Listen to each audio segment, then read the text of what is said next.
Hi, I'm Amanda Skelton, an independent Stampin' Up! Demonstrator, and today I'd like to show you how to make this nice little treats box.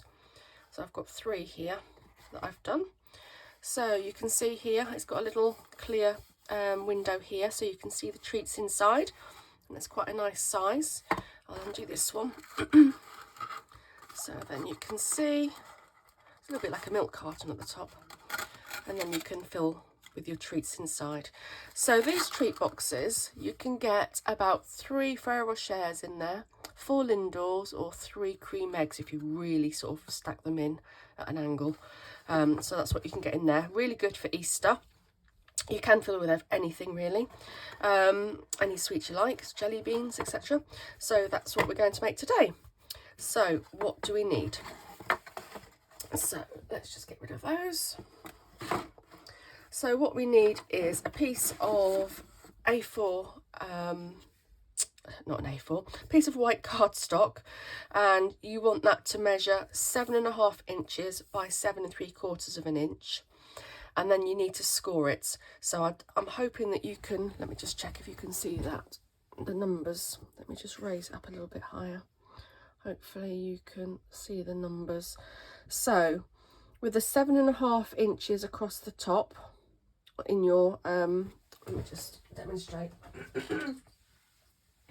So if you've got your scorer, so with the 7.5 inches across the top, so the shorter edge across the top, you want to score down 1.5 inches and 6 1/4 inches, and then you want to turn it around so that you've got the 7 3/4 length across the top, and then you want to score 3/4 of an inch, 1.5 inches, 3 inches, 4.5 inches, 6 inches, and 6 3/4 inches. So let me just hold that back up again so that you can hopefully see that. So you can hopefully see 1.5 inches and 6 1/4, and then you need to turn it around, and that is the score lines for that. So hopefully that will get you there. Okay. So it's not really complicated once you've got the score lines, and I will now just rub out all these lines and all these numbers for you. I suppose I could just use the other side really, couldn't I? Okay. So what else we will need for this project is a piece of clear window sheet. Excuse me. So this is a piece of clear window sheet, and that needs to measure 1.5 inches. No, it doesn't. It needs to measure 1 1/4 inches by 4 inches, and that is going to become the window inside our aperture. The other thing we will need is a small rectangle die. So this is from the rectangle stitch framelit dies, and of the oblong ones here, more rectangular shaped, you want the second largest. So that is measuring, in case you haven't got that particular set, that is measuring about 3 inches by about 1 inch, and that basically just needs to be small enough that you've got a nice enough edge around it to be able to glue your window sheet. If you haven't got much of an edge, you're not going to be able to stick your window sheet in very well. So you just want to make sure that you've got enough edge around it. And then the other thing that you need is some ribbon. So I'm using the in colours 2001 to 2021 to 2022 in colours. So this is the really nice open weave ribbon, and this is in soft succulent, and I'm going to be using pale papaya ink to do my pattern. And the most important thing we need is to be able to get this pattern. So this is using the beautiful Butterfly and Flowers layering decorative masks. So these are brilliant.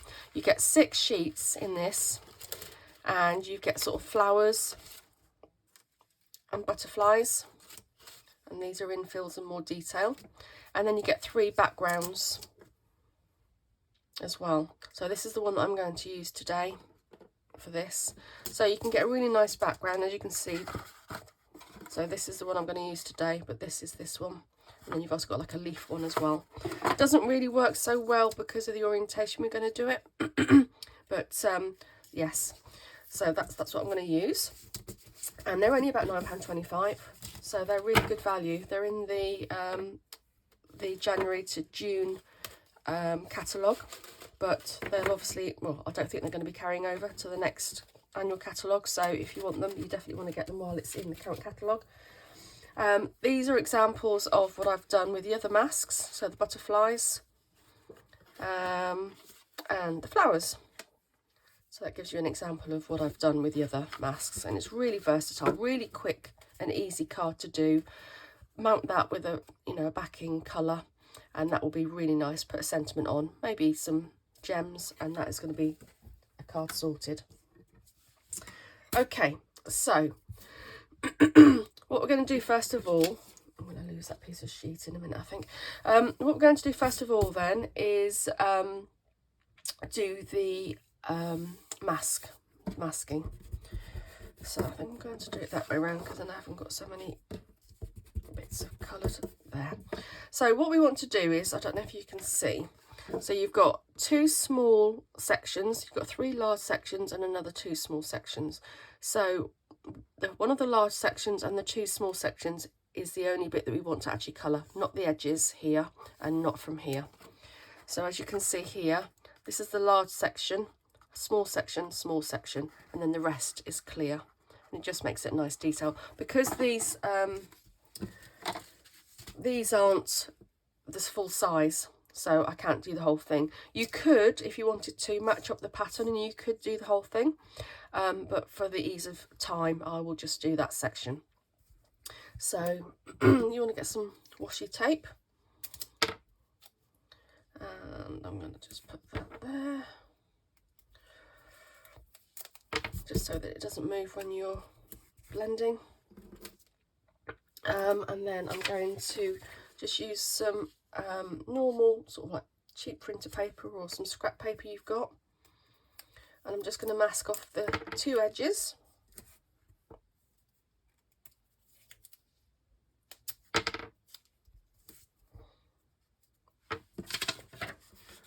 that edge there, so I'm just going up to this score line.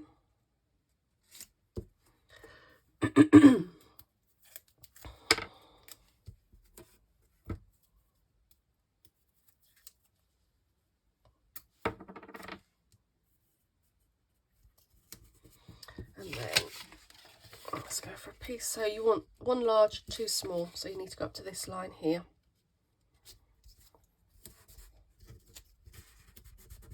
Okay, and then you can place your mask over it. So you want to make sure it's sort of straight with your pattern. Excuse me. So I have finally got COVID after 2 years of escaping it, and I'm clear now, but still seem to be clear in my throat. So I do apologise for that.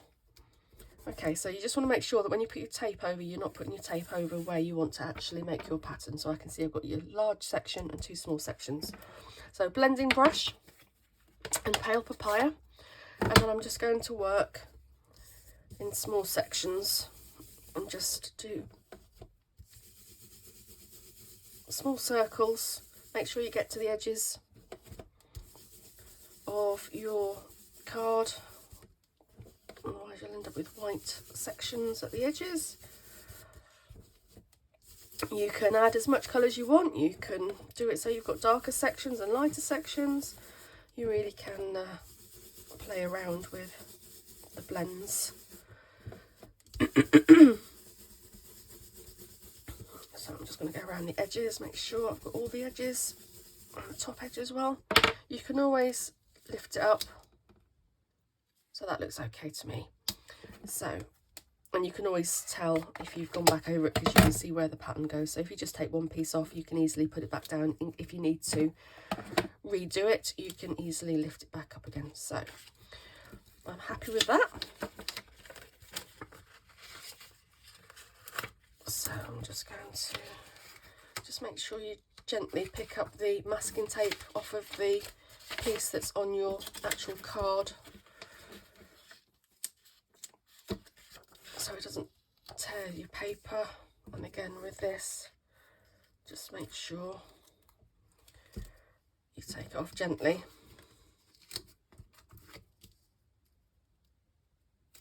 And there you go. Okay, so that is the section I want coloured. So I can get rid of the blending brushes and paper. Okay, so the next thing we want to do is we want to cut out the aperture. So we're going to get our die cutting machine, our cut and emboss. Okay, now there is a trick to this, because if you can see, that isn't going to fit through there either way. Okay, so what you want to do is fold in, I think I fold,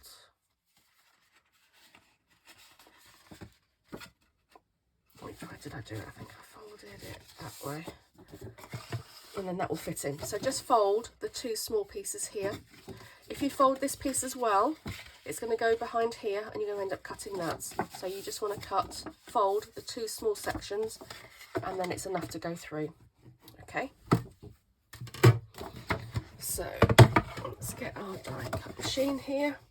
So again, you want to try and centre it as much as you can. Because this is folded, it does sort of spring back up, so you probably will want to use your washi tape that we just used. If I can find it back again. So you can use your washi tape just to keep that in position. So make sure you've got enough gap top and bottom, and then you want to roughly centre it left and right as well. When I've done this, I've done it so badly each time in terms of centering it and making it straight. It doesn't help that I'm not looking at it very straight here, so I think that's about right. Put your top sheet on.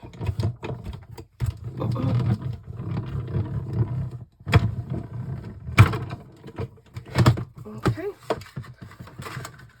And just to reiterate, that is on the big section here, not the two small sections.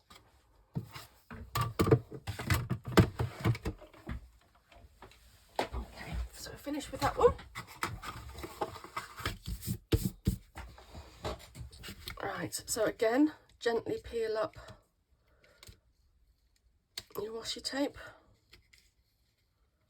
You just, you know, when you put it on to keep it in place, you just really don't need it very,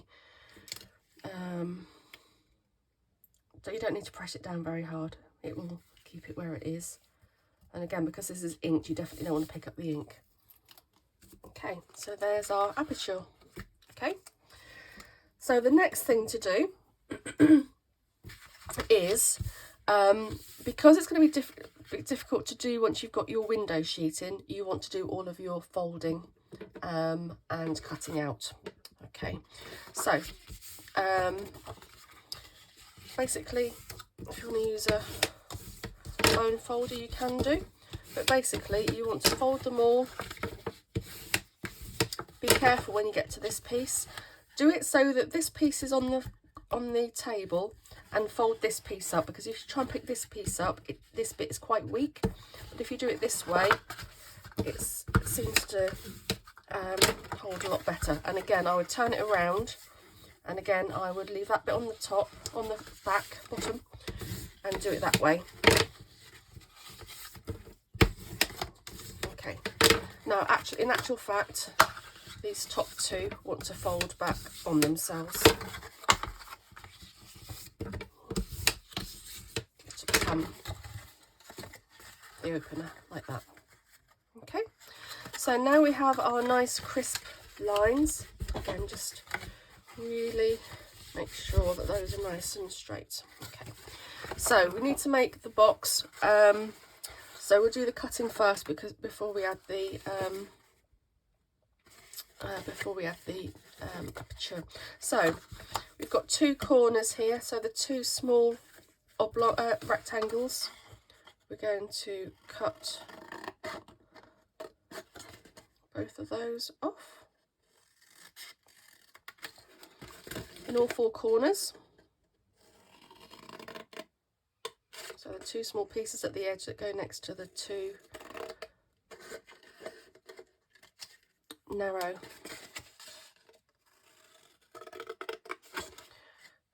score lines.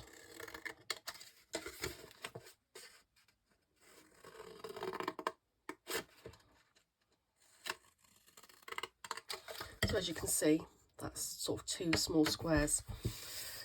And then you should end up with a cross like that. Okay. What you then want to do is cut down each of these score lines on the edge, and these are going to become the tabs that can make the box.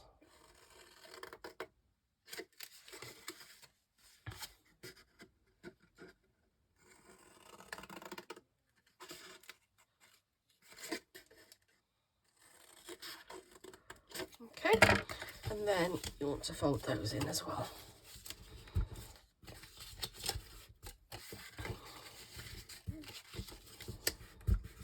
Okay, so what we want to do before we make the box is we want to glue our aperture in. So I've got my piece of my window card. You can see that it's going to be big enough to go over the hole, and I'm going to use some liquid glue. Yes, I'm going to use some liquid glue, and you just want to go around the edge of the aperture quite close to it so that the window sheet, now because the window sheet is not porous, it takes a while to dry, which is why I'm doing it now, and then we can go on and do other things while we're waiting for that to dry. So you want to give that a really good press down. Oh, try not to move it while you go. Okay, if you want to, you can put some blocks on it that will help to keep it in place for a bit. Okay, so what we want to do next is we're going to do the tabs here to make the box. So what I've done here, so I haven't cut any sections off because it's quite a nice square, and it's quite nice to keep it square as well.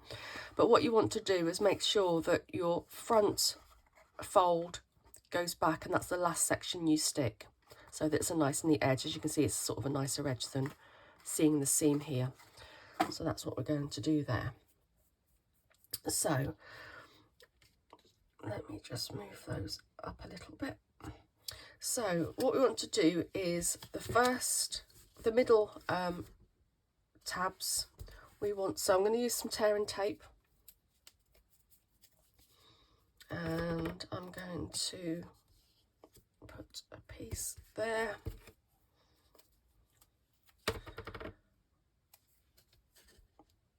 and a piece there,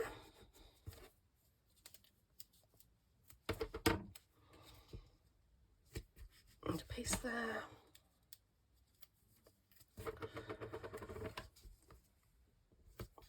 and a piece there. Okay, now this is the back, this is the front, so this is going to be the last section to go over. So I'm also going to, like I say, this is the clear bit, so this is going to go over that, and then that is going to go over that. So therefore we want to put some tear and tape on this section as well, because that's going to be the side that that's going to glue onto.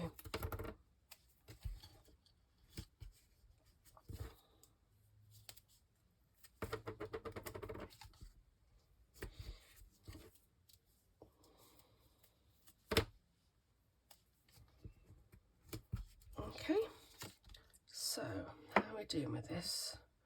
I don't think it's dry yet, but I think it will be okay to carry on doing what we want to do.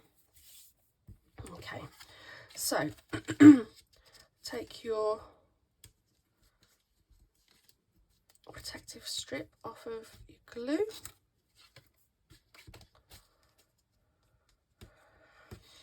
All my nails have flaked, so I'm finding it very difficult to take this off.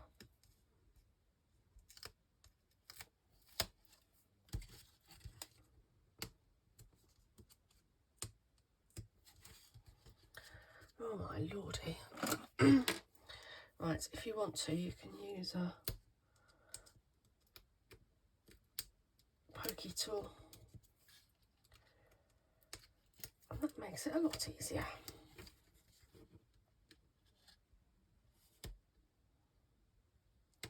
She says. There you go. So, we've got our sections here. So we want, this is our front. We've got our middle sections in.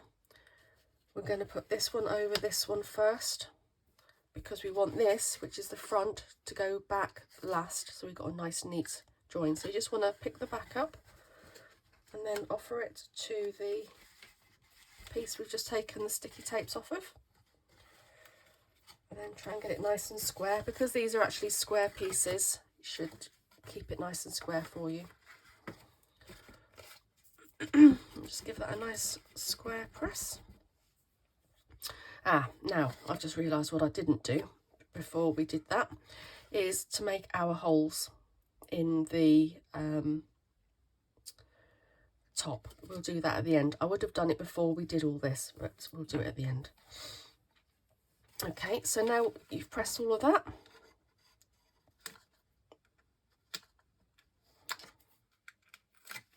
And we can take the tape off of the second tab. Not very well, as you can see. Have we done it? Yeah, there we go.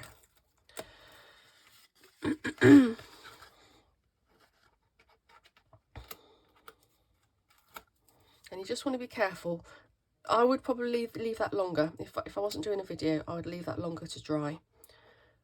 Go make yourself a cup of tea and then come back to it when you can see that it's dry, just to make sure that it doesn't then loosen when you then bring the second section up. So then basically want to bring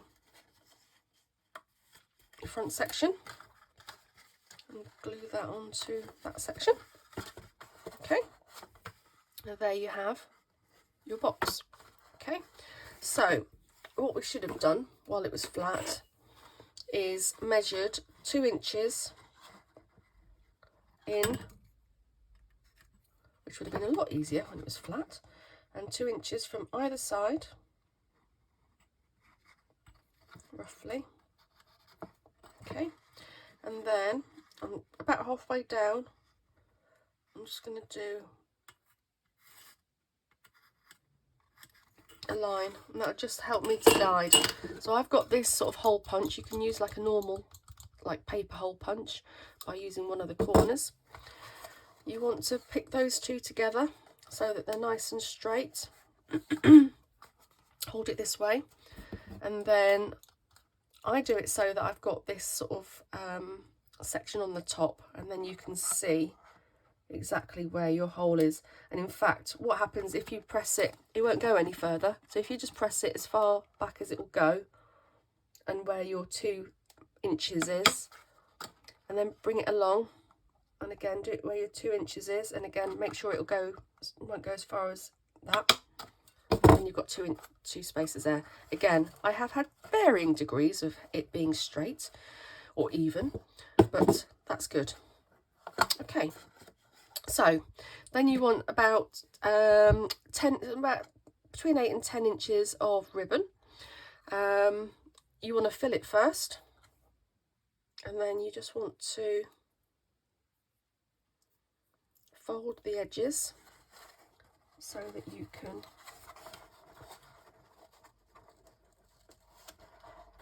poke it through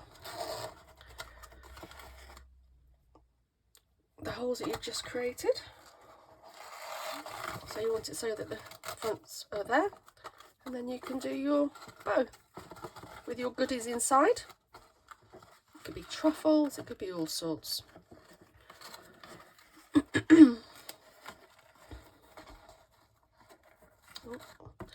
Again, I can't get my fingers in it.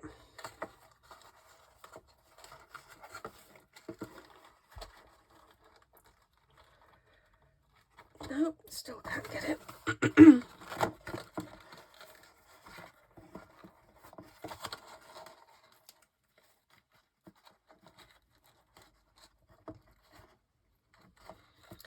Oh my lordy, I think I might have cut this too short. I think I might have done this at about 8 inches. So definitely give yourself enough. Oh, there we go.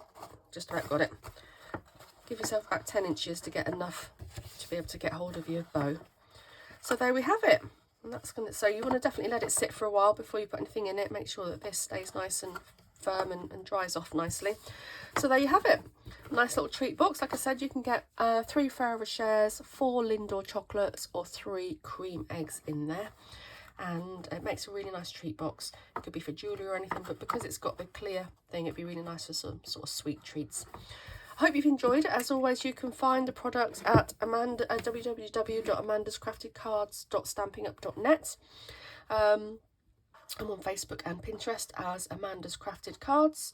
If you need any information, then obviously contact me. You can always put a message on the YouTube video, or contact me through my Facebook group. I hope you've enjoyed it, and I hope you enjoy making these coming up for Easter in a couple of weeks, so that would be quite a nice Easter treat box for you. Hope you've enjoyed it. Take care. See you soon. Bye.